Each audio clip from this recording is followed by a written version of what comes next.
ladies, gentlemen, and others of the board, here at Woeful Wendell's Word Wastorium, we have a problem. There is new competition in the word business, and this is not good for Woeful Wendell. Ladies and gentlemen, Wacky Willy. Wacky Willy has opened up his own word warehouse. He is now supplying the public with words to be used and enjoyed. Well, here at the Word Wastorium, we need to waste these words. We don't want to use the words. We need to stop Wacky Willy and his word warehouse. So I need ideas. How will we stop Wacky Willy?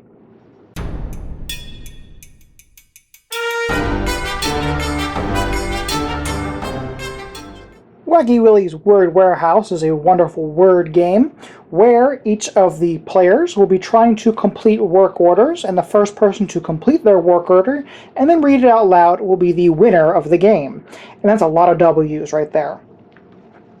So, to start off the game, you will set out this little board here and put the question cards, and I would say the answer cards, on their appropriate spots on this two-sided board.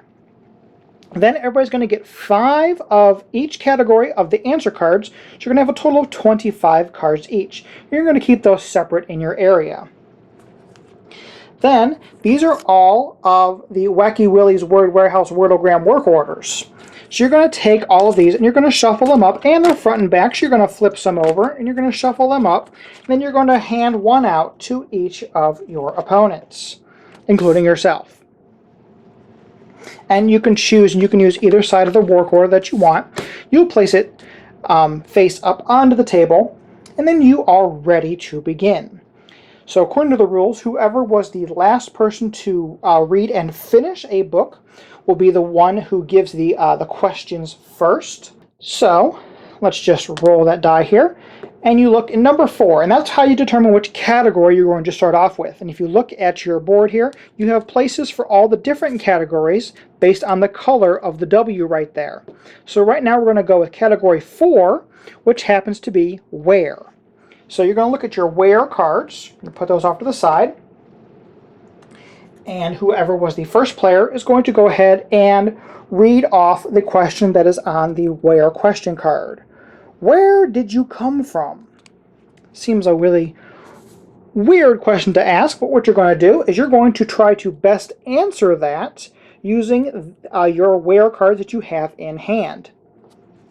So, where did you come from? Let's see here. Well, Alaska could be, in the underworld, Watertown, Wisconsin, the White House, or on the couch.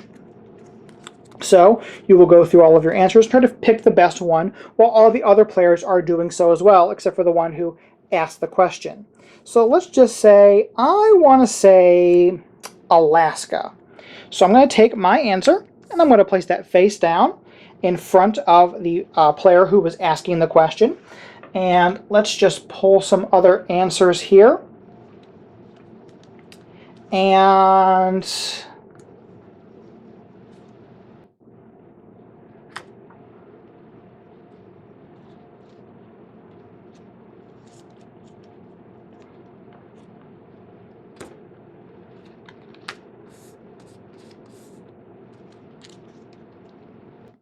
okay, so let's just say that those are my opponent's answers. You go ahead and you shuffle those up, and then the question reader will go ahead and look at all the answers, and they're going to decide which one they like the best.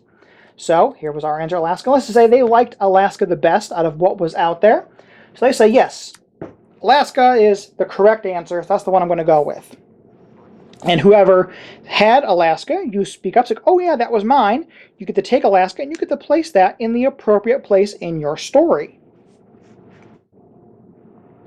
Once you do that, whoever was the wordsmith, the player reading the question for that round, you go ahead and you pass the die to the player to the right. And actually the other answers get discarded.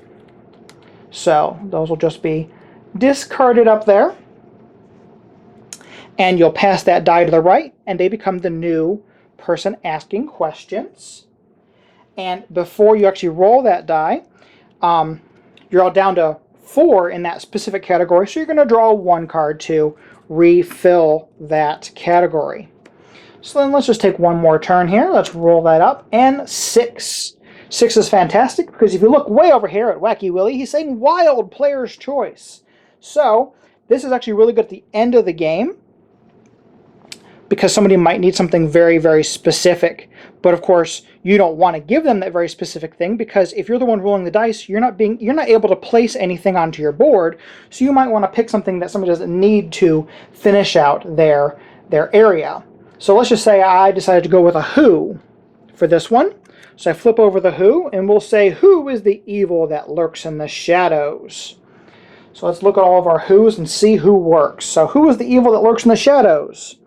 Buddha. Buddha doesn't really lurk in the shadows. That doesn't quite work. A criminal. Well, that's a possibility. Aphrodite. Well, some people might think love is evil, so that actually might work. Sir Arthur Conan Doyle. That actually kind of works, because, you know, he is the author of Sherlock Holmes, so a little bit of sneaky, so maybe he is the villain of the actual story. And Bonnie and Clyde. That doesn't work either. I'm going to actually say, I'm going to say Aphrodite. Because I think that one, I like that one the best. I could say a criminal, but that seems a little bit too obvious. I kind of want to go out on a limb, and hopefully my answer gets picked. So, you will continue on, and let's just say we happen to do another where, and you're able to win it. You go ahead and place your new where answer in your where stack, but you get to choose what stays on top. So you don't have to change out your story if you win a new one of the same category. If you ever have 5 cards on a particular question or a particular word association there, you can go ahead and you can cash in 4 of those. Oops, I want to keep Alaska. But you can go ahead and cash in 4 of those, throw those away, and you can choose a card from another category and go ahead and throw that onto your board. So let's say we're working and we still need a when, so we can actually draw from the when and just throw that when down. So that way we have something in that place, and hopefully that could get us closer to winning the game. Because sometimes this die doesn't quite roll exactly what you want, but if you keep on stacking on the same thing, you can cash that in and try to get it somewhere else. So let's just randomly fill in my story here. So let's see here. We need a Y, and we need a who. Let's just pull a random who from here. I don't like that who. I don't like that who either. Let's go with this one. So then I have completed my card. So now you go ahead and you read the card out loud. And this is a very Mad Libs style story. Turns out the murderer was King Arthur. The scene of the crime was located in Alaska. There was evidence that the murder weapon was music. Detectives are uncertain of the killer's motives, but suspect it is because it's a tunic, not a dress. They expect to know more details anytime, any place, anywhere. And that would be the end of the game. And if you completed your thing, you are the winner of Wacky Willy's Word Warehouse. Punchboard Media, where we all bring something to the table. Pull up a chair at punchboardmedia.com. So that was Wacky Willy's Word Warehouse. Wacky Willy's Word Warehouse is kind of fun to say, but it is also a pretty cool little wordy style of Mad Libs, apples to apples kind of feeling game. It is interesting that you have to go through the different categories and try to build up your little wordogram and just try to get everything that you need. It's sometimes a little bit frustrating because you're trying to do your wiki magic and try to be like, okay, come on, give me a 4, because I need that category, give me a 4, 3, I have so many of those. Well, again, the rule is if you have 5, if you win 5 in a category and you have those on your card, you can cash them in and try to get the thing that you need to finish out your story. Most of the game is actually answering those questions that are up top and then plugging in the answers to fit your story. So sometimes you're kind of thinking about both, and sometimes like a thing fits your story better than it fits the category, but you really want to put it into your story and you try to make that work. But it all depends on the person who rolled the die and what they perceive as the correct answer to the question that was asked. So it's pretty fun. It's also pretty easy to get a couple of games in because you play it and everybody kind of gets the concept of it. And you're like, okay, now I get it. Let's play it one more time. And then you end up playing 3 or 4 games of it before you finally break away to a different game at the table during game night. So this is something that I would definitely recommend. Down below, you are going to find a link for their Kickstarter as soon as that goes up and live.